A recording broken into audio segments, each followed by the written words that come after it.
in Jesus mighty name. Because kuna jana tulingangana, vingine tumevirekebisha. Wachawa hapa wanakuanga na tabia mbaya sana. Wachawa hapa wana tabia mbaya. Ni tabia mbaya kushindana na Mungu aliyewaumba. That's a bad manners. Ambia sema wewe mchawi. Wewe mchawi. Ni tabia mbaya. Ni tabia mbaya. Mnatuma kwa M-Pesa ama ninangojea hewa? M-Pesa. M-Pesa.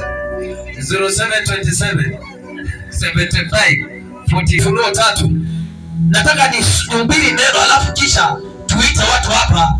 Tuimbe zile tenzi za zamani. Tufikishe mbingu hapa. Ili tukitoka hapa leo, watu wa hapa waone Mungu wa mbinguni aliyoomba kwa hii dunia. Kila mtu enjoy maisha yake. Yes. Hallelujah. Amen.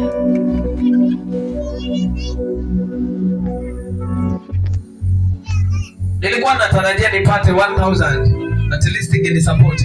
Unaona pesa imesoma shingapi ama ni 10 bob? Imesoma shingapi? 100. Bado nimebaki 700. Sumu guso tu jamani. Guso tuleta 20 bob, 30 bob. At least ile kutengeneza ile chuta. Huyu brother sijui kama najua. Kutengeneza ile chuta ni 700. Kama kitu kingine ka ujinga tu. But ni 700.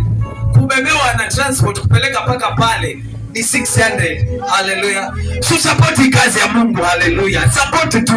Na usione kama utapungukiwa, bali Bwana atakurejeshea. 3 kuanzia 1 inasemaje? Alafu kabla sijasoma ninaomba mke wangu asalimie tu. Sije mkasema ni muhuni. Nimebahatika kwa karibu. Bwana Yesu asifiwe. Bwana Yesu asifiwe sana. Amina.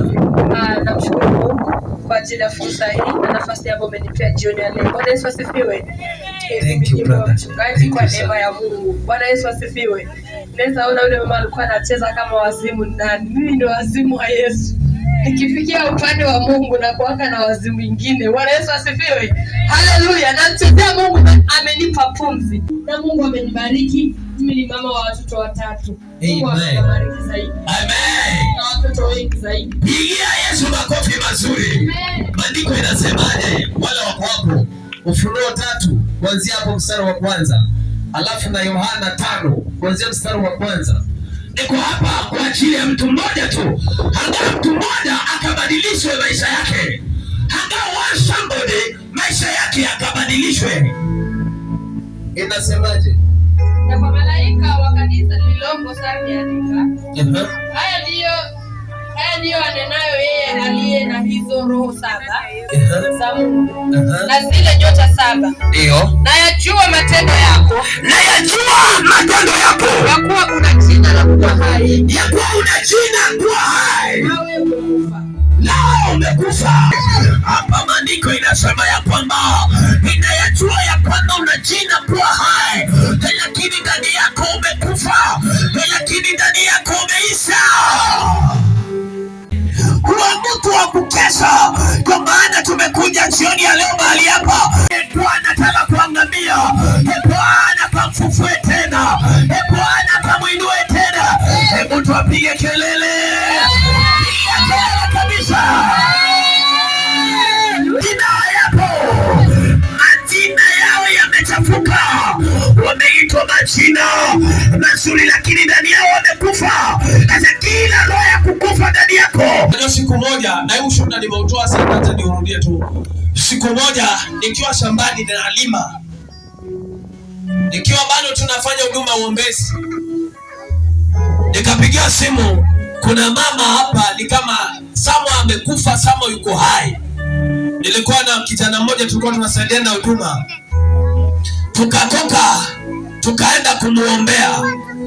Kufika pale watu wanalia, kila mmoja tumaini lake limeshaondoka. Tukamwangalia huyo mama, nikamgusa mguu. Kumgusa mguu umegana. Kaambia yule ndugu, haya tutayaweza kweli? Kugusa mwingine ni mgumu. Sasa ninaongelea spirit. naongelea kile kitu kilikufa. Kuanza biashara sio shida, lakini je, uko na roho ya biashara? Maana biashara ni roho, ndoa ni roho. Kwa hiyo roho tu ndo naongelelea. Kuitwa jina sio shida, kuwa na biashara it is not a problem. Kuolewa it is not a problem. The problem is una roho ya ndoa. Maana kama roho ya ndoa imekufa, nikamwambia ndugu, sasa hapa tumewezekana. Kakusha mwingine kukusa hivi uko baridi. Hapa joto kuna joto, kasema ndio. Lakini sauti kaniambia hapana. Tumuite. Tukaomba almost 30 minutes continuously. Yule mama akapiga kelele kwa nguvu, ikasema amerudi. Tukamrudisha, yani ya kwamba tayari wale mapepo walikuwa wamemtoa roho, wameenda nayo. Hiyo ndio roho nataka irudishwe kwako. Hiyo roho nataka irudishwe kwako. Muuliza mwenzako, huyo mtu si kuroga ameroga? Sasa kile kimeroga ni kile kiko ndani. Kwa hiyo akikaa hivi anaona bila pombe sio sawa. Mtu anakunywa pombe mpaka analala kwa mtaro. Mtu ambaye anaexpectiwa kusomesha watoto wake.